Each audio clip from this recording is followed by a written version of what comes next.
میں تصور خدا کو حالات کا متقاضی کہتی ہوں۔ اکثر اچھے حالات میں ہم تصور خدا جو ہے خاص حالات میں زور پکڑتا ہے۔ میں کانشیسلی اس پر بلیو نہیں کر پاتی، لیکن جب میں انتہائی نفسیاتی طور پر انتہائی کمزوری محسوس کرتی ہوں تب میں اس پر نہ چاہتے ہوئے بھی بلیو کر پاتی ہوں، لیکن کانشیسلی میں اس پر بلیو نہیں کر پاتی ہوں۔ کہ میرے خیال میں سب سے زیادہ خدا کو ماننے والی جو قوم ہے وہ مسلمان ہیں، لیکن اس کے باوجود بھی اگر دیکھا جائے وسیع تر عالمی تناظر میں تو سب سے زیادہ مفلوق الحال قوم بھی مسلمان ہی ہیں۔ اس کی کیا وجہ ہے کہ اس سے مجھے یہ لگتا ہے کہ خدا کو نہ ماننے سے، جیسے کہ کیتھولک سے پروٹیسٹنٹ کی طرف جو لوگ آئے وہ مذہب کو نہیں مان رہے تھے، انہوں نے مذہب کو ایک سائڈ پہ کر دیا، خدا کے تصور کو ایک سائڈ پہ کر دیا اور انہوں نے محنت کرنا شروع کر دی، اور جس کی وجہ سے وہ آج ترقی پر ہیں۔ یہ ہے کہ ایک انسان، عام انسان چوری اس لیے نہیں کرتا کہ وہ چوری کو برا جانتا ہے، بلکہ وہ چوری اس لیے نہیں کرتا کہ وہ خدا سے ڈرتا ہے۔ تو آپ کے خیال میں تصور خدا صرف انسانوں کو ڈسپلن کرنے کے لیے بنایا گیا؟ حقیقت سلامتی ہے ان آنکھوں پہ جو ہدایت پہ نظریں جمائے بیٹھی ہیں، ان کانوں پہ جو ذکر خیر کے منتظر رہتے ہیں، اور ان قدموں پہ جو ہدایت کی راہ پہ گامزن ہیں۔ السلام علیکم ناظرین، پروگرام غامدی میں آپ کا میزبان اویس اقبال آپ کو خوش آمدید کہتا ہے۔ ناظرین، ہم نے اس پروگرام کے فارمیٹ کو تھوڑا سا تبدیل کیا ہے۔ اب اس پروگرام کے ذریعے ہم کوشش کریں گے کہ معاشرے کے مذہبی، نیم مذہبی اور غیر مذہبی طبقوں کی ملٹیپل پولرائزیشن کا شکار نوجوان طبقے کے سماجی شعور میں اٹھنے والے خیالات کا بے لاگ تجزیہ کریں، تاکہ معاشرے میں رواداری اور افہام و تفہیم کی فضا فروغ پا سکے۔ اس جستجو میں ہمارے ساتھ شریک سفر ہوں گے ممتاز مذہبی اسکالر محترم جاوید احمد غامدی صاحب، جن سے معاشرے کے مختلف طبقوں سے تعلق رکھنے والے نوجوان اپنے خیالات اور سوالات کا اظہار کھل کے کریں گے۔ کون کہہ رہا ہے ہم اسے نظر انداز کریں گے، اور کیا کہہ رہا ہے ہم اس پہ غور کریں گے۔ پروگرام کا باقاعدہ آغاز کرتے ہیں۔ ناظرین، زمانہ قدیم سے ہی انسانی شعور میں مقصد تخلیق کائنات کو جاننے کی جستجو رہی ہے۔ اس مقصد تخلیق کائنات کی جستجو سے لے کر خالق کائنات کی شناخت تک کا سفر انسان نے کیسے طے کیا؟ کیا انسانی ذہن خدا کی پیداوار ہے یا خدا انسانی ذہن کی پیداوار ہے؟ اگر خدا ایک ہے تو اس کا تصور اس کے ماننے والوں میں کیوں مختلف ہے؟ یہی بحث اور یہی تصور خدا ہمارے آج کے پروگرام کا موضوع گفتگو ہے۔ سب سے پہلے میں آپ لوگوں سے پوچھنا چاہوں گا کہ آپ کے ذہن میں خدا کا کیا تصور ہے؟ میں تصور خدا کو حالات کا متقاضی کہتی ہوں۔ اکثر اچھے حالات میں ہم تصور خدا جو ہے خاص حالات میں زور پکڑتا ہے۔ میں کانشیسلی اس پر بلیو نہیں کر پاتی، لیکن جب میں انتہائی نفسیاتی طور پر انتہائی کمزوری محسوس کرتی ہوں تب میں اس پر نہ چاہتے ہوئے بھی بلیو کر پاتی ہوں، لیکن کانشیسلی میں اس پر بلیو نہیں کر پاتی ہوں۔ بالکل ایسے ہی ہے، جب انسان کسی ضرورت میں ہوتا ہے تبھی وہ سرچ پہ جاتا ہے فار اے گریٹر بینگ۔ جب انسان خود خوش ہوتا ہے تو وہ اس کے لیے سب کچھ وہ خود ہی ہوتا ہے۔ دیٹ از وائی جب انسانوں کے برے حالات ہوئے ہیں تب ہی کانسیپٹ آف گاڈ کریٹ ہوا ہے۔ دیکھیں جی، ابھی یہاں پہ بات ہو رہی تھی کہ انسان جب ڈس ہارڈ ہوتا ہے تبھی وہ خدا کی طرف جاتا ہے، تبھی اس کے ذہن میں یہ بات آتی ہے کہ خدا ہے۔ دیکھیں، جب ڈس ہارڈ ہو کر اور پریشان ہو کر ایک نفسیاتی دباؤ میں آ کے وہ خدا کی طرف جاتا ہے، تو اگر وہ ایک بار جا کے پھر دوبارہ جاتا ہے تو اس کا مطلب ہے کہ پہلی دفعہ جب وہ گیا وہاں پہ تو اسے کچھ ملا ہے وہاں پہ، تو میرے خیال سے وہی خدا ہے جو اسے وہاں پہ ملا اور جس نے اس کی مدد کی۔ درست۔ غامدی صاحب، ان دونوں نقطہ نظر کو سننے کے بعد ہمیں تصور خدا سے متعلق نوجوان نسل میں ایک واضح نظریاتی تقسیم نظر آتی ہے۔ آپ کے خیال میں اگر جذبہ عبودیت انسان کی فطرت سلیم کا خاصہ ہے تو ایتھیسٹس یا ایگنوسٹکس کی فطرت سلیم ان کو عبودیت کی طرف کیوں مائل نہیں کرتی؟ یہ بات یہ ہے کہ انسان ایک ایسا وجود ہے، اگر آپ اس کا تجزیہ کریں، جس پہ صرف کوئی ایک ہی فیکلٹی کام نہیں کر رہی۔ میں جب اپنا جائزہ لیتا ہوں، آپ کا جائزہ لیتا ہوں، دوسرے انسانوں کا جائزہ لیتا ہوں، تو یہ حقیقت بالکل واضح ہو جاتی ہے کہ میرے اندر خواہشات بھی ہیں، میرے اندر جذبات بھی ہیں، میرے اندر تعصبات بھی ہیں، میں کچھ جبلتیں بھی رکھتا ہوں جن کی غلامی میں مبتلا ہوں، اور اسی طرح میرے اندر ایک غیر معمولی صلاحیت یہ بھی ہے کہ میں محسوس سے نامحسوس کا استنباط کر لیتا ہوں، انفر کر لیتا ہوں اس کو۔ اس طرح کی بہت سی صلاحیتیں میرے اندر موجود ہیں۔ یہ صلاحیتیں ضروری نہیں ہے کہ ہر وقت توازن کے ساتھ کام کریں، یہ غیر متوازن ہو جاتی ہیں۔ ہم اپنی دنیاوی زندگی میں بھی اگر دیکھیں تو یہ صاف معلوم ہوتا ہے کہ بعض اوقات ہماری عقل ہماری صحیح رہنمائی کر رہی ہوتی ہے، بعض اوقات وہ جذبات کا شکار ہو جاتی ہے، بعض اوقات تعصبات میں مبتلا ہو جاتی ہے، بعض اوقات ہماری خواہشات سے مغلوب ہو جاتی ہے، اور پھر ہم کوشش کرتے ہیں کہ وہ بھی اسی چیز کی پیروی کرے جو ہم چاہتے ہیں۔ تو انسان کا اگر آپ جائزہ لیں تو چونکہ اس کو اختیار اور ارادہ دیا گیا ہے، اس وجہ سے اس کو ایسا پابند نہیں بنا دیا گیا کہ وہ ہر حال میں اپنی عقل کا غلبہ رکھے گا، ہر حال میں اپنی خواہشات کو متوازن رکھے گا، ہر حال میں اپنے جذبات کو قاعدے میں رکھے گا۔ ان میں سے کوئی نہ کوئی چیز اسے غیر متوازن کرتی رہتی ہے۔ غیر متوازن جب انسان ہوتا ہے تو نہ صرف یہ کہ خدا کے بارے میں بلکہ بہت سی دوسری چیزوں کے بارے میں بھی ایسے نقطہ نظر قائم کر لیتا ہے جو نقطہ نظر تھوڑے سے تجزیے کے بعد معلوم ہو جاتا ہے کہ بالکل غلط تھے۔ آپ کے خیال میں انسان کے اندر یہ فطری صلاحیت موجود ہے کہ وہ اپنے پروردگار کی شناخت کر سکے؟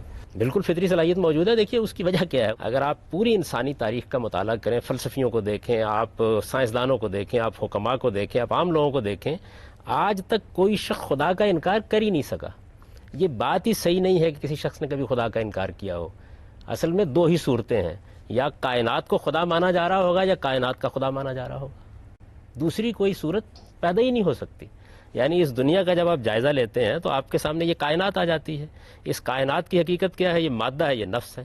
ہم اس کے تصرفات کو دیکھتے ہیں، اس کی معنویت کو دیکھتے ہیں، اس کی گہرائیوں میں جاتے ہیں، اس کے اندر جو علم ہے اس کا مطالعہ کرتے ہیں، اس کے اندر جو حکمت ہے اس کا مطالعہ کرتے ہیں، اس میں ایک شعور کی کار فرمائی دیکھتے ہیں۔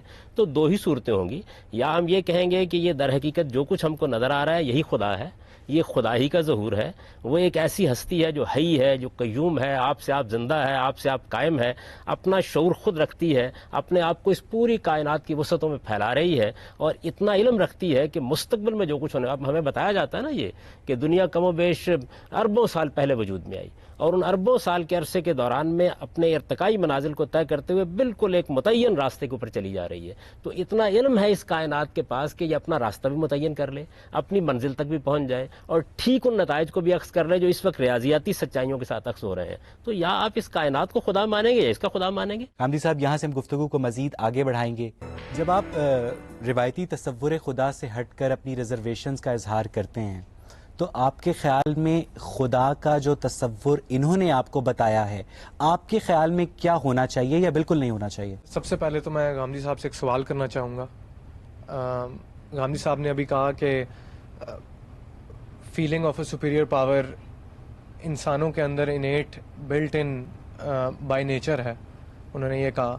تو میں ان سے سوال کرنا چاہوں گا کہ اس دنیا میں جس کو ہم جانتے ہیں، اس دنیا کو تقریباً 6 بلین انسان ہیں، اس میں سے میرے خیال سے 1 بلین ایتھیسٹ ہوں گے جو ہر جگہ رہ رہے ہیں، یورپ میں رہ رہے ہیں، ہمارے ملک میں بھی رہتے ہیں، جو خدا میں بلیو نہیں کرتے۔ کیا وہ انسان نہیں ہے؟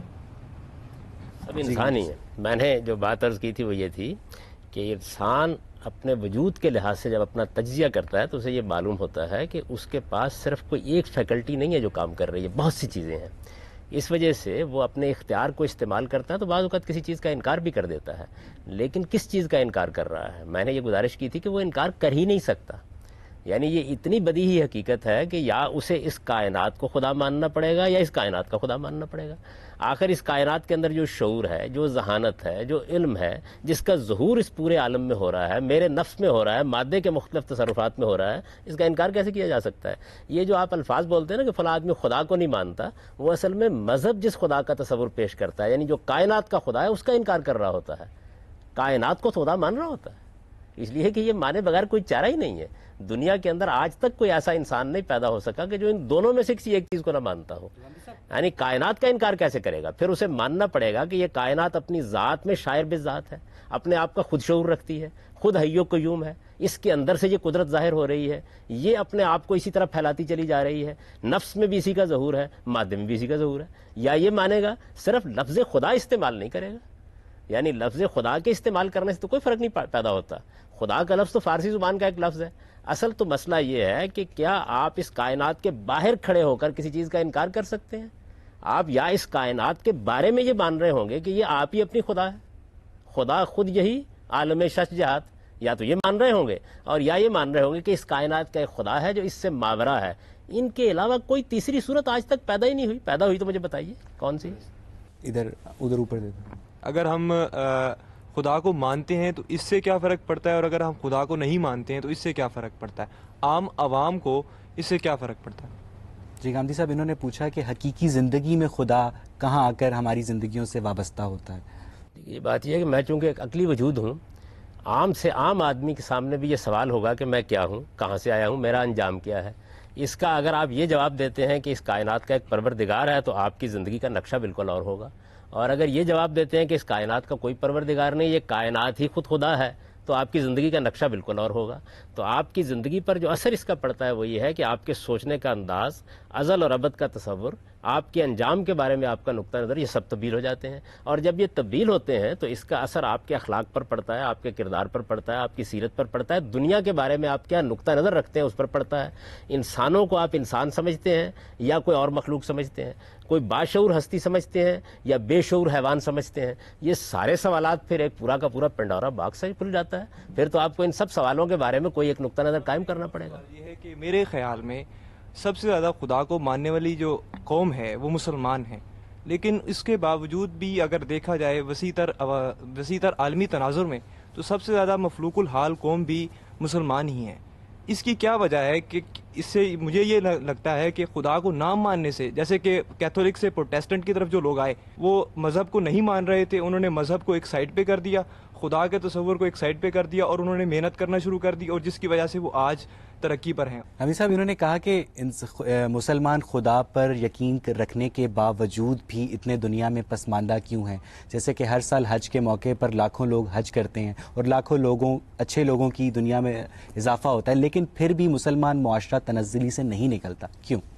یہ بات یہ ہے کہ یہ بات ہی ٹھیک نہیں ہے کہ صرف مسلمان خدا پہ ایمان رکھتے ہیں، مسیحی بھی خدا پہ ایمان رکھتے ہیں، ہندو بھی خدا پہ ایمان رکھتے ہیں، یہودی بھی خدا پہ ایمان رکھتے ہیں۔ خدا پر ایمان رکھنا ایک اور چیز ہے، اور کسی قوم کا عروج اور زوال کے مراحل سے گزرنا ایک بالکل دوسری چیز ہے۔ اللہ تعالیٰ نے عروج اور زوال کا جو قانون بنایا ہے وہ قانون کچھ اخلاقی اصولوں پر مبنی ہے۔ جو قوم علم و اخلاق کے لحاظ سے اپنے آپ کو برتر رکھے گی اس کے نتیجے میں دنیا میں عروج پائے گی۔ تو عروج اور زوال کے معاملات اس طرح نہیں طے ہوتے کہ آپ کیا مانتے ہیں اور کیا نہیں مانتے۔ سوال یہ ہے کہ اگر آپ خدا کو مانتے ہیں تو پھر آپ کی اخلاقی اساسات، یعنی وہ بنیادی چیزیں جن پر آپ خیر اور شر کا فیصلہ کرتے ہیں، وہ متعین ہو جاتی ہیں۔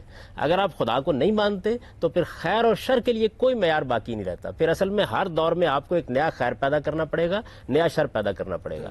انسانوں کے درمیان کوئی پھر کمیونیکیشن کی صورت باقی نہیں رہتی۔ تو اس کے اثرات آپ کی پوری زندگی پر پڑتے ہیں، کیونکہ اس کے نتیجے میں پھر آپ صرف جبلتوں کے غلام ہوں گے۔ پھر آپ کے پاس آپ کا جنس کا احساس ہے، آپ کے اندر ایک پیٹ رکھا گیا ہے جس سے بھوک لگتی ہے آپ کو، اور آپ کو اس کے لیے پانی کی ضرورت ہوتی ہے، پینے کی ضرورت ہوتی ہے، غذا کی ضرورت ہوتی ہے۔ آپ کے اندر ایک انا ہے جو آپ کو ایک شخصیت دیتی ہے۔ پھر صرف انہی کی کار فرمائی ہوگی، اس کے بعد کسی اخلاقی احساس کے ساتھ جینا ممکن نہیں رہتا۔ اگر ایک انسان اخلاقیات پہ عمل کر رہا ہے اور ان پریچنگز پہ عمل کر رہا ہے جو اسلام نے دی ہے، and still he doesn't believe in the concept of God, کیا وہ اس وقت بھی مسلمان رہے گا؟ یہ آپ نے مسلمان اور غیر مسلمان کی بحث چھیڑ دی۔ اصل سوال جو ہے وہ یہ ہے کہ جب آپ یہ مانتے ہیں کہ اس کائنات کا ایک پروردگار ہے تو اس کے بعد آپ کے پاس اخلاقیات کی ایک محکم اساس قائم ہوتی ہے جس پر میں آپ سے گفتگو کر سکتا ہوں۔ اگر یہ بنیاد موجود نہیں ہے تو آپ آج ایک بہت اچھا اخلاقی اصول اختیار کریں گے، کل جب آپ اس کو چھوڑ دیں گے تو میرے اور آپ کے درمیان کمیونیکیشن کس بنیاد پر ہوگی؟ کوئی بنیاد ہے نا جس پر میں گفتگو کروں گا۔ آپ کی عنایت ہے کہ آج آپ بڑے اچھے اخلاقی رویے کے ساتھ پیش آ رہے ہیں، کل کو اگر آپ نے اس سے انکار کر دیا تو پھر کیا ہوگا؟ تو یہ مسلمان یا غیر مسلمان کی بحث نہیں ہے، بلکہ فلسفے کی سطح کے اوپر اس چیز کی بحث ہے کہ کیا آپ اخلاقی احساسات کو کوئی بنیاد دے سکتے ہیں خدا کے تصور کے بغیر؟ پھر کوئی بنیاد نہیں آتی باقی اس کے سوا کہ آپ زیادہ سے زیادہ پھر یہ مانتے ہیں کہ آج ہم بیٹھ گئے، جیسے کہ پوسٹ ماڈرنزم کے فلسفی کہتے ہیں، آج ہم بیٹھ گئے ہیں کنسنسس سے، ہم نے ایک اخلاقی اصول طے کر لیا ہے، جب تک یہ موجود ہے اس وقت تک موجود ہے، جب یہ ختم ہو جائے گا تو ہم نیا اخلاقی اصول طے کر لیں گے۔ تو کائنات کے درمیان اور انسانوں کے درمیان اور قوموں کے درمیان وہ کون سی بنیاد ہے جس پر ہم گفتگو کریں؟ آج اگر امریکہ کے پاس بے پناہ طاقت ہے اور وہ کسی اخلاقی اصول کی پابندی کرنے کے لیے تیار ہے تو میں کمیونیکیٹ کرتا ہوں، میں یہ کہتا ہوں تم ظلم کر رہے ہو، تم زیادتی کر رہے ہو، تم قوموں کے اوپر ستم توڑ رہے ہو۔ یہ ستم، یہ ظلم، ان کی بنیاد کیا ہے؟ کس چیز پر میں یہ کہہ رہا ہوں؟ یہ میرا وہ اندرونی شعور ہے جو ان کے اندر بھی موجود ہے۔ اگر آپ اس کا انکار کر دیتے ہیں تو اس کے معنی کیا ہے؟ اس کے معنی یہ ہے کہ ہو سکتا ہے کل کو کوئی بڑی قوت کھڑی ہو جائے اور وہ یہ کہ ظلم کیا ہوتا ہے، عدل کیا ہوتا ہے، میری مرضی عدل ہے، میری بات عدل ہے، پھر میرے پاس کہنے کے لیے کوئی بنیاد نہیں رہتی۔ تو اللہ تعالیٰ کا تصور ہمیں اخلاقی اساس فراہم کرتا ہے فلسفے کی سطح پر۔ اب رہ گئی یہ بات کہ کوئی ماننے والی قوم کیا کر رہی ہے یا کیا نہیں کر رہی، تو یہ تاریخ کے دور میں انسان کا یہی معاملہ ہے، وہ بہت سی چیزوں کو ماننے کے بعد وہ کسی طاق پہ رکھ کے فراموش کر دیتا ہے۔ یعنی خدا کو ماننے کے بعد اصل میں مجھے وہ چیز حاصل ہوتی ہے فلسفے کی سطح پر کہ میں بات کر سکتا ہوں آپ کے ساتھ. آپ نے کہا کہ تصور خدا انسان کو اخلاقی نظام دیتا ہے, اخلاقی اساس دیتا ہے. اخلاقی اساس نظام دیتا تو ہے. انسان خود بناتے ہیں. ٹھیک, تو کیا ایبسولوٹ موریلٹی اور سچویشنل موریلٹی میں کوئی فرق ہوتا ہے؟ مثلا ہماری ایبسولوٹ موریلٹی یہ ہے کہ جھوٹ مت بولو, لیکن سچویشنل موریلٹی یہ ہے کہ میاں بیوی کے تعلقات کو بچانے کے لیے جھوٹ بولو.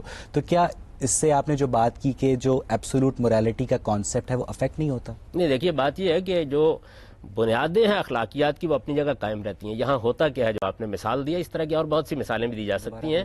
ایک اخلاقی اصول کے مقابلے میں ایک دوسرا اخلاقی اصول آ جاتا ہے, وہاں ترجیح قائم کرنا پڑتی ہے. مثال کے طور پر آپ دیکھیے کہ جھوٹ بولنا ایک بری بات ہے. آپ اس مثال کے بجائے ایک بالکل عملی زندگی کی مثال لے لیجئے. جھوٹ بولنا ایک بری بات ہے, یہ میری اخلاقیات کے اندر موجود ہے, محکم سطح پر گڑا ہوا ہے. میں انسان نہیں ہوتا جب تک کہ اس کو نہ مانوں. لیکن اگر میرے دروازے پر ایک آدمی بھاگتا ہوا آتا ہے اور اس کے پیچھے کچھ لوگ لگے ہوئے ہیں, اس کی جان لینا چاہتے ہیں, تو اس وقت میرے سامنے یہ سوال پیدا ہوتا ہے کہ کیا اس وقت سچ بولنا زیادہ بڑی قدر ہے یا اس کی جان بچانا زیادہ بڑی قدر ہے؟ میں دو قدروں میں اس موقع کے اوپر انتخاب کرتا ہوں.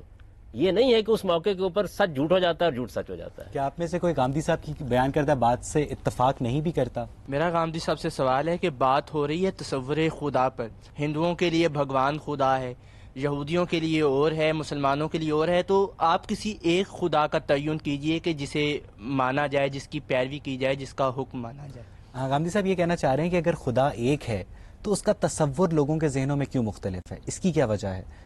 یہ بات یہ ہے کہ جب آپ کسی ہستی کا تصور کرتے ہیں تو یا اس کی ذات کے لحاظ سے اس کا تصور کریں گے, جیسے میں آپ کو ذاتی طور پر دیکھ رہا ہوں, آپ مجھے دیکھ رہے ہیں, یا میری صفات کا ظہور ہو رہا ہوگا, میری ذات آپ کے سامنے نہیں ہوگی تو آپ اس سے اس کا تصور قائم کریں گے, اور یا میرے افعال یعنی مجھ سے کوئی فعل صادر ہو رہا ہے, میں کوئی عمل کر رہا ہوں, آپ اس کو دیکھتے ہیں. آپ دیکھیں نا, اس کائنات کے اندر بے شمار چیزیں جو ہمارے حواس کی گرفت میں نہیں آتی. مثال کے طور پر ایٹم ہمارے حواس کی گرفت میں نہیں آتا, نیوٹران پروٹون کا جو رقص ہے وہ ہماری گرفت میں نہیں آتا, لیکن ہم ان کے آثار کو دیکھتے ہیں, افعال کو دیکھتے ہیں اور صفات کو دیکھتے ہیں.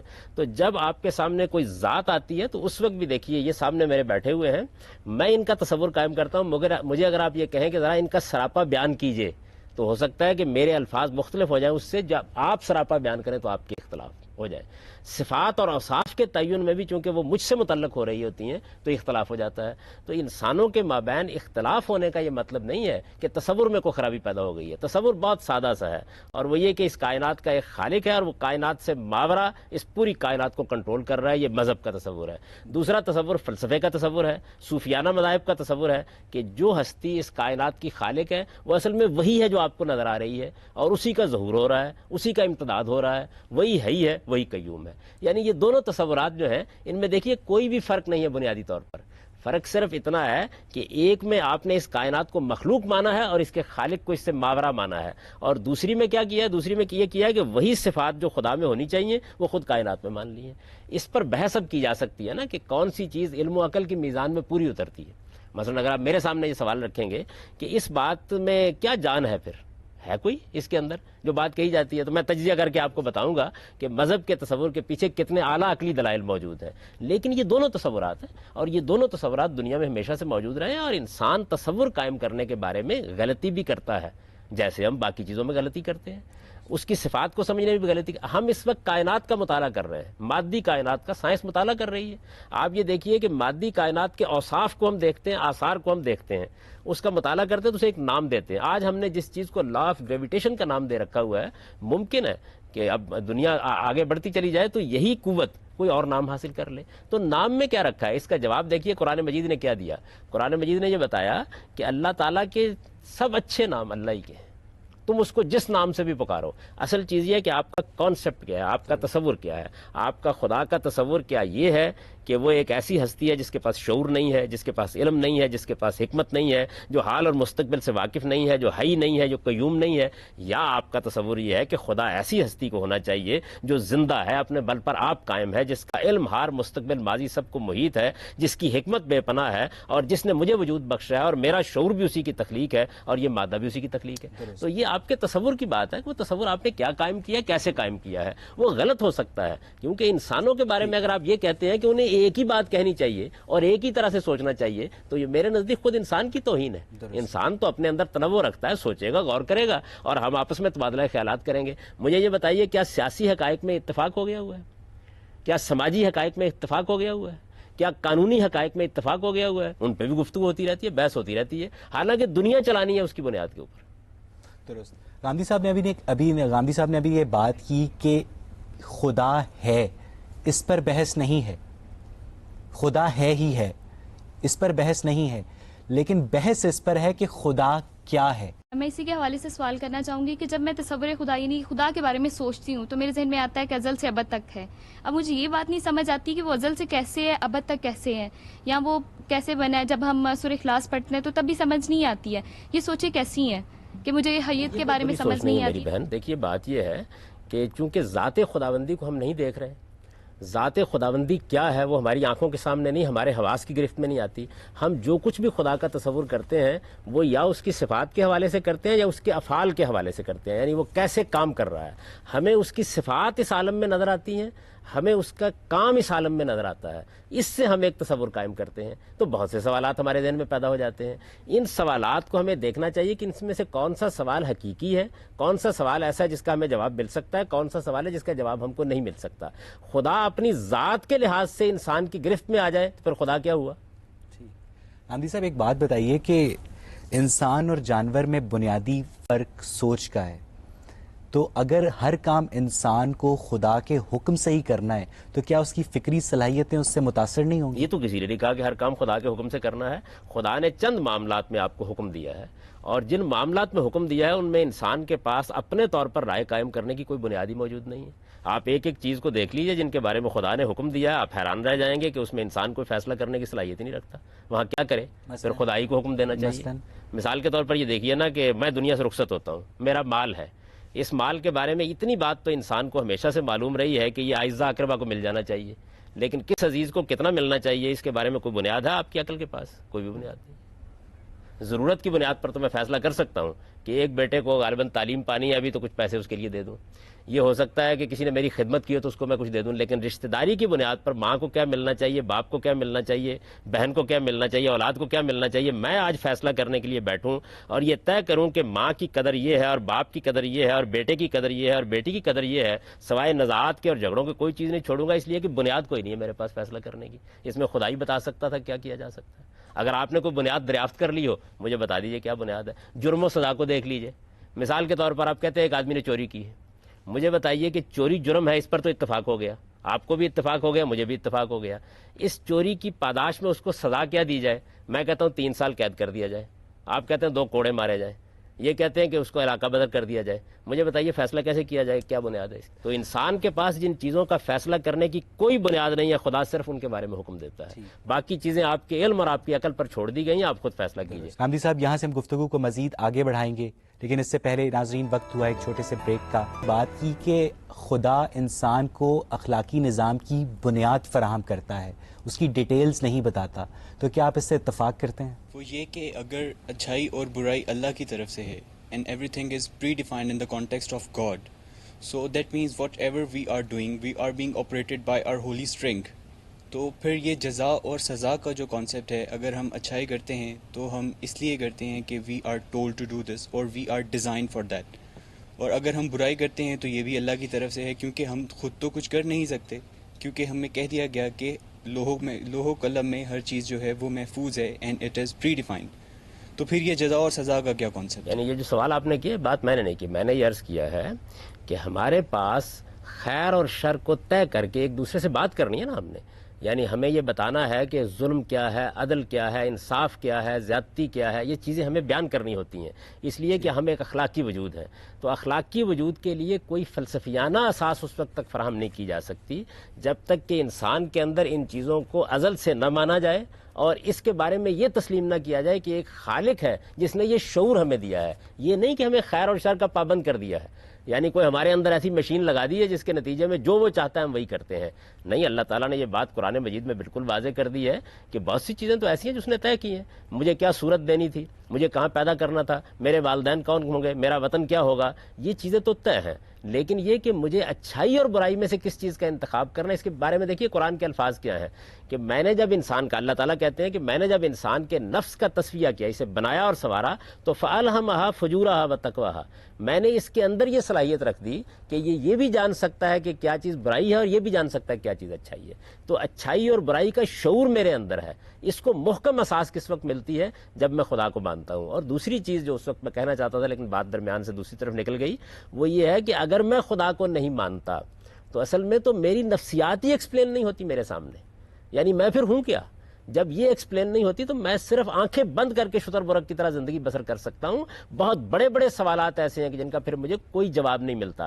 یہ بات کہ میری عملی زندگی کو کیسے کنٹرول ہوتا ہے، اس کے لیے تو مجھے اللہ نے عقل دے رکھی ہوئی ہے، میں اس کی روشنی میں کام کروں. اسی کانٹیکسٹ میں ایک سوال میں غامدی صاحب سے کرنا چاہوں گی کہ خدا کا تصور اخلاقی اساس کیوں ہے؟ کیا ایسا نہیں ہے کہ جب بہت سے لوگ اکٹھے رہنا شروع کرتے ہیں، جب قومیں بنتی ہیں، جب دو لوگ اکٹھے ہوتے ہیں، 10 لوگ 20 لوگ، پورا معاشرہ بنتا ہے، تو ان کے اصول اور ان کے اچھائی اور برائی کے معیار خود ہی ڈیولپ ہو جاتے ہیں آہستہ آہستہ؟ کیا ایسا نہیں ہے؟ جی میں نے یہی بات عرض کی تھی کہ اگر آپ خدا کو نہیں مانتے تو پھر یہ ماننا پڑے گا، اور جیسے ہی آپ یہ مانیں گے تو پھر اصل میں کنسنسس کی بنیاد پر ہر دور میں اچھائی اور برائی اپنے آپ کو تبدیل کرتی چلی جائے گی. اور انسان کا معاملہ یہ ہے کہ یہ بہت شریف مخلوق نہیں ہے. اگر کسی وقت کسی قوم کے پاس غیر معمولی طاقت آ گئی اور یہ اصول طے ہو گیا کہ اچھائی اور برائی کے معیار کنسنسس سے طے کرنے ہیں اور اس نے بالکل برعکس طے کر دیے، تو گفتگو کی بنیاد کیا باقی رہے گی؟ یعنی یہ اتنا بڑا حادثہ ہو جائے گا پوری انسانیت کے لیے. ابھی خدا کا شکر کرنا چاہیے کہ پوری انسانیت بنیادی اخلاقیات کو مانتی ہے. میں جب ایک ظالم ترین حکمران سے بھی یہ بات کرتا ہوں کہ تم ظلم کر رہے ہو، تو ظلم ایک ایسا لفظ ہے کہ میری زبان سے نکلتا ہے تو کمیونیکیٹ ہو جاتا ہے. اگر کنسنسس کی بنیاد پر یہ چیزیں تبدیل ہونا شروع ہو گئیں، دیکھیے نا، انہوں نے ایک سوال کیا تھا کہ ایک فطری اخلاقیات ہے اور ایک عملی اخلاقیات ہے. دیکھیے فطری اخلاقیات 6 چیزیں ہیں، وہ قرآن مجید نے بالکل متعین کر کے بیان کر دی ہیں. عدل فطری اخلاقیات ہے. میں عدل چاہتا ہوں، اچھا میں احسان چاہتا ہوں، پسند کرتا ہوں اس بات کو میرے لیے اظہار کرے، میرے لیے آگے بڑھے، میرے ساتھ اچھا سلوک کرے. یہ میری فطرت کے اندر رکھا گیا ہے. میں رشتہ داری کا ایک تصور رکھتا ہوں اور رشتہ داروں کا حق اپنے اندر محسوس کرتا ہوں. یہ 3 مثبت چیزیں ہیں. 3 منفی چیزیں کیا ہیں؟ 3 منفی چیزیں یہ ہیں کہ میں فحش چیزوں کے بارے میں اپنے ضمیر میں ایک ابا محسوس کرتا ہوں. میں کسی کی حق تلفی کو ایک گناہ سمجھتا ہوں اور ایک برائی سمجھتا ہوں. میں کسی کی جان مال آبرو کے خلاف زیادتی کرنے کو ایک برائی سمجھتا ہوں. یہ 6 بنیادی چیزیں ہیں. ان 6 بنیادی چیزوں کو جب آپ اپلائی کرتے ہیں دنیا کے اندر، اختلافات اس وقت واقع ہوتے ہیں. اور وہ اختلافات بھی کیا ہوتے ہیں؟ وہ اصل میں ہوتا ہے کہ 2 قدریں سامنے آ جاتی ہیں جن میں سے ایک کو ترجیح دینا ہوتی ہے. تو ترجیح کے موقع پر اختلافات پیدا ہوتے ہیں. میں جب یہ کہتا ہوں کہ اخلاقیات کو اساس نہیں مل سکتی، تو اس کا مطلب یہ ہے کہ اخلاقیات کو ابدیت نہیں مل سکتی. وہ پھر تبدیل ہوں گی، اور تبدیل ہونے کے بعد اب دیکھیں نا، دنیا میں چین کا غلبہ ہونے والا ہے، نظر آ رہا ہے صاف. فرض کر لیجئے کہ یہ غلبہ ہو جانے کے بعد اخلاقی اصولوں کی نیگیشن کر دی جاتی ہے. یہ بتا دیا جاتا ہے کہ اب دنیا پر ہماری حکومت قائم ہو گئی ہے. یہ اخلاقی اصول جن کو آپ بیان کرتے تھے اور جن کی بنیاد پر آپ انسانی حقوق کے تصورات پیش کرتے تھے، بے معنی ہو چکے ہیں. اب جو ہم کہیں گے وہ ہوگا. کس بنیاد پر گفتگو کروں گا ان کے ساتھ؟ تو محکم بنیاد جو اخلاقیات کو ملتی ہے وہ خدا کے تصور سے ملتی ہے. میری نفسیات کو جو تسکین ملتی ہے وہ خدا کے تصور سے ملتی ہے. میرے عجز کی اور میرے ضعف کی اور میرے نسیان کی تفسیر مجھے خدا کے تصور سے ملتی ہے. اور پھر خدا کا تصور ہے کہ جو اصل میں مجھے پوری انسانیت کی ایک مشترک اساس دیتا ہے. اس کے بغیر کوئی اور چیز میرے پاس ہے نہیں ہے. درست. ابھی غامدی صاحب نے بات کی کہ جو تصور خدا ہے وہ انسان کو اخلاقی نظام دیتا ہے، اور عدل انسان کے اخلاقی نظام میں سے ایک فطری اخلاقی نظام میں سے ایک حصہ ہے. تو آپ کے خیال میں فطرت میں عدل ہے جبکہ بڑی مچھلی چھوٹی مچھلی کو کھا جاتی ہے؟ جی مجھے غامدی صاحب کے آنسر سے یہ اختلاف ہے کہ انہوں نے ابھی بولا کہ عدل، انصاف، ظلم، یہ سب ہمارے اللہ نے ہمیں سب کچھ بتایا ہے، لیکن یہ ساری قدروں کو ہم اخلاقیات کے دائرے میں بھی جب دیکھتے ہیں تو وہاں پر بھی ہمیں ملتی ہیں. یعنی اگر عدل، انصاف اور ظلم اخلاقیات کا جب دائرہ آ جاتا ہے تو وہاں پر بھی ہمیں ان چیزوں کو ہی اپنانا پڑتا ہے. تو وہاں پر خدا کا ہونا یا نہ ہونا تو کوئی معنی نہیں رکھتا. میری بہن کیوں اپنانا پڑتا ہے؟ نہیں اپنانا پڑتا ہے. اخلاقیات تو ہمیں یہی بتاتی ہے نا کہ آپ نے کسی کے ساتھ ظلم نہیں کرنا، آپ نے کسی کے ساتھ انصاف کرنا ہے، آپ نے کسی کے حق نہیں مارنا. یہ تو ہماری اخلاقیات میں آتی ہیں، یہ ہمیں اللہ نے نہیں بتایا. ان کے خیال میں بات یہ ہے کہ ایک انسان، عام انسان چوری اس لیے نہیں کرتا کہ وہ چوری کو برا جانتا ہے، بلکہ وہ چوری اس لیے نہیں کرتا کہ وہ خدا سے ڈرتا ہے.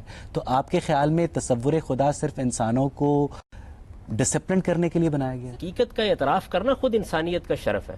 سوال یہ ہے کہ آپ بے شمار سائنسی حقائق مجھ کو بتاتے ہیں، مجھے بتاتے ہیں کہ زمین سورج کے گرد گھوم رہی ہے، مجھے بتاتے ہیں کہ یہ اربوں کی تعداد میں سیارے اور ستارے فضائے بسیط کے اندر موجود ہیں. ان چیزوں کو میں مانتا ہوں یا نہیں مانتا ہوں؟ سائنس بھی بتا رہی ہے. یہ بتا رہا ہوں نا، یعنی یہ ساری چیزیں مجھے ماننا ہوتی ہیں نا. تو مجھے کائنات، میں ایک عاقل مخلوق ہوں. سوال یہ ہے کہ میں اس کائنات کے بارے میں کوئی توجیہ کروں گا نا، اس کو ایکسپلین کروں گا، اس کو سمجھنے کی کوشش کروں گا. یہ میری جو سمجھنے کی کوشش ہے، یہ میری ضرورت ہے. ہوا اور پانی کی طرح میری ضرورت ہے. یعنی آپ انسان کو ایک ایسی مخلوق کیوں سمجھتے ہیں کہ جس کی ضروریات صرف یہ ہیں کہ اس کو روٹی کھانی ہے، اس کو بیٹھنا ہے، اس کو اٹھنا ہے؟ انسان کی سب سے بڑی ضرورت یہ ہے کہ اس کی عقل کو تسکین ملنی چاہیے. حامدی صاحب، یہاں سے ہم گفتگو کو مزید آگے بڑھائیں گے، لیکن اس سے پہلے ناظرین وقت ہوا ایک چھوٹے سے بریک کا. حاضر ہوتے ہیں بریک کے بعد. یہاں پر کہا کہ ستارے ہیں، آسمان ہے، یہ نیوٹرن پروٹون، یہ سب کچھ ہے. ٹھیک ہے، ہمیں قرآن میں ان چیزوں کے بارے میں نہیں بتایا. ہم یہ ساری جتنی بھی تخلیق کی گئی، یہ انسان کی اپنی ذاتی ہے. یعنی اس نے اپنی سمجھ اور اپنی عقل سے یہ سب چیزیں ڈیفائن کی ہیں. یعنی اللہ نے ہمیں یہ سب کچھ نہیں بتایا. آج جس ترقی پر ہم کھڑے ہیں یا ہم یہ جو پروگرام بھی کر رہے ہیں، یہ انسان کی وجہ سے ہی سارا وجود میں آیا ہے. یہ سب چیزیں اللہ نے ہمیں کوئی چیز نہ بنانے کا طریقہ بتایا، نہ کچھ بتایا.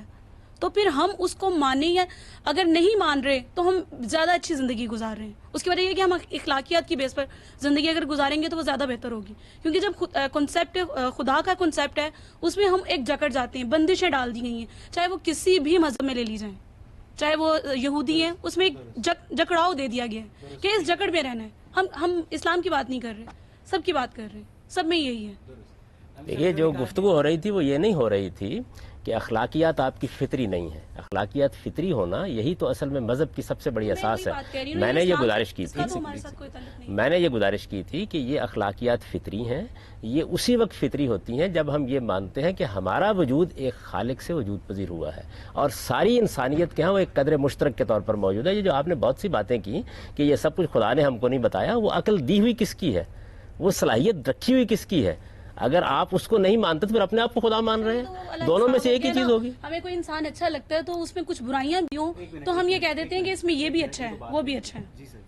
دیکھیے، یہ جو آپ نے ارشاد فرمایا نا کہ انسان نے یہ سب کچھ بنا دیا ہے، یہ انسان نے نہیں بنایا یہ سب کچھ. یہ اصل میں انسان کے اندر کی اس صلاحیت کا ظہور ہے جو اس کے اندر رکھی گئی ہے. انسان کے اندر اگر وہ صلاحیت، میں نے تو عرض کیا نا کہ یا آپ کو یہ ماننا پڑے گا کہ یہ کائنات اور آپ کا وجود یہ اصل میں حی اور قیوم اور علیم اور حکیم ہے، یا یہ ماننا پڑے گا، اور یا یہ ماننا پڑے گا کہ اس کا ایک خداوند ہے جو علیم اور حکیم ہے اور اس نے اس کو عقل عطا فرمائی ہے. یہ اس کی کار فرمائی ہے. اور اس کائنات کے اندر آپ نے کچھ بھی ایجاد نہیں کیا، آپ نے دریافت کیا ہے. جو کچھ موجود تھا اس کو دریافت کیا، ڈسکور کیا ہے. آپ نے لاز ڈسکور کیے ہیں جو کائنات کے اندر کار فرما تھے. آپ نے صرف مشابہتیں دیکھنے کے بعد ان کی نقل کی ہے، کچھ بھی نہیں کیا. آپ نے پرندے کو دیکھا جو خدا نے بنایا ہے، اس سے جہاز وجود پذیر ہوا ہے. آپ نے آواز کو دیکھا ہے کہ وہ کیسے جاتی ہے. اس کائنات کے اندر وہ برقی لہریں موجود تھیں کہ جن کی بنیاد پر وہ آپ تک پہنچ سکے، اور یہ سب کچھ وجود بھی آ گیا ہے. ایسا نہیں ہے کہ انسان نے کوئی خارج میں رہ کے کوئی چیز ایجاد کر لی ہے. اس کائنات کے اندر آپ اس کو خدا مانیں یا اس کا خدا مانیں، اس کے اندر اصل میں وہ سب کچھ موجود تھا جو دریافت کیا، اور دریافت کرنے کی فیکلٹی وہ آپ کے اندر موجود تھی. آپ لے کے آئے ہیں سب کچھ، یہاں سے کچھ بھی نہیں نکالا آپ نے. حامد صاحب، ابھی اپنے بات کی کہ کائنات کے وجود کی توجیہ کے لیے خدا کی شناخت بہت ضروری ہے. دوسری طرف ماہرین فزکس اسٹیفن ہاکنگ اور کارل سیگن کہتے ہیں کہ کائنات مسلسل پھیل رہی ہے، تو کیا خالق اپنی تخلیق کو مکمل کرنے سے قاصر ہے؟ خالق اپنی تخلیق کو اگر مکمل کر دیتا ہے تو اس کا مطلب تو یہ کہ اس کی تخلیقی فعالیت ختم ہو گئی. قرآن مجید تو اس کی یہ شان بیان کرتا ہے کہ کل یومن ہوا فی شان، ہر آنے والے دن وہ ایک نئی شان میں ہوتا ہے. تو اس وجہ سے اس کی تخلیقی فعالیت بند کیوں ہو جائے؟ مکمل کے لفظ کا کبھی آپ نے تجزیہ کیا چیز ہے؟ مکمل کا لفظ تو مطلب یہ ہے کہ خدا کی تخلیقی فعالیت پر آپ نے ایک حد لگا دی ہے. تو وہ خدا کیا ہوا کہ جس کی تخلیقی فعالیت آپ کے حدود میں آ کے بند ہو گئی. کائنات وسعت پذیر ہے، پھیلتی چلی جا رہی ہے، لامتناہی ہے کائنات. اصل میں یہی تو اس بات کی شہادت ہے کہ اس کائنات کا بنانے والا بھی لامحدود ہے اور وہ بھی لامتناہی ہے. حامد صاحب، ایسی کیا وجہ ہے کہ عمومی طور پر ہر بلیور کا بلیف دوسرے بلیور کے بلیف سے مختلف ہوتا ہے، لیکن ہر نان بلیور کا بلیف دوسرے نان بلیور کے بلیف سے ملتا جلتا ہوتا ہے؟ ایسا بھی نہیں ہے.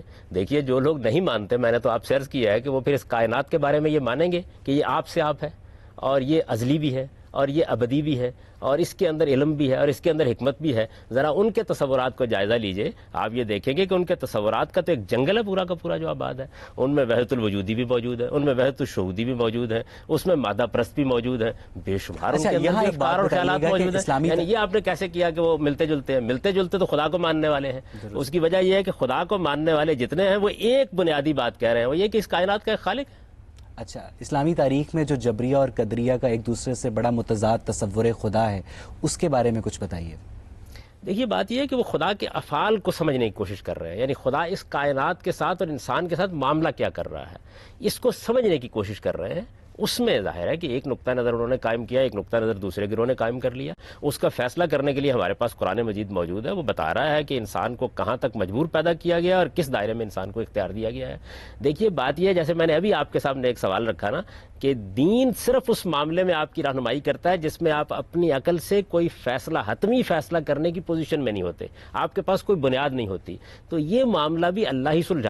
اس کی وجہ یہ ہے کہ ایک طرف ہم کائنات کو دیکھتے ہیں اپنے گرد و پیش میں, یعنی انسان کا معاملہ تو یہ نا کہ اربوں سیاروں اور ستاروں میں ایک ذرے کے برابر زمین ہے, اس کے اوپر انسان بس رہا ہے. تو جب کائنات کو ہم دیکھتے ہیں تو مجبور محض دیکھتے ہیں, بالکل کنٹرول دیکھتے ہیں. معلوم ہوتا ہے کہ کسی کی گرفت میں اور کسی کی مٹھی میں ہے پوری کائنات. اس کے مقابلے میں انسان کے پاس بڑے محدود سے دائرے میں اختیار ہے. تو یہ چیز جو انسان کائنات میں دیکھتا ہے اس کو خیرہ کر دیتی ہے, اور وہ خیال کرتا ہے کہ شاید میرے پاس بھی اختیار نہیں ہے. یہ اختلاف ہوگا. اس اختلاف کو دیکھیے, آپ انسان کے اختلاف سے کیوں گھبراتے ہیں؟ انسان کو جس خالق نے بنایا ہے اس نے جب اختیار دے دیا ہے تو اختلاف ہی میں حسن ہے, ہونے دیجئے. دیکھیے قرآن مجید نے کیا بیان کیا, قرآن مجید نے کہا انا ہدینہ السبیل, ہم نے انسان کو بنایا تو بالکل سیدھا راستہ اس کو دکھا دیا. لیکن یہ راستہ ہے کیا؟ اما شاکرم و اما کفورا. یہ اس اختیار کے ساتھ ہے کہ چاہے تو ہمارا شکر گزار بندہ ہو اور چاہے تو نہ شکر گزاری پر تل.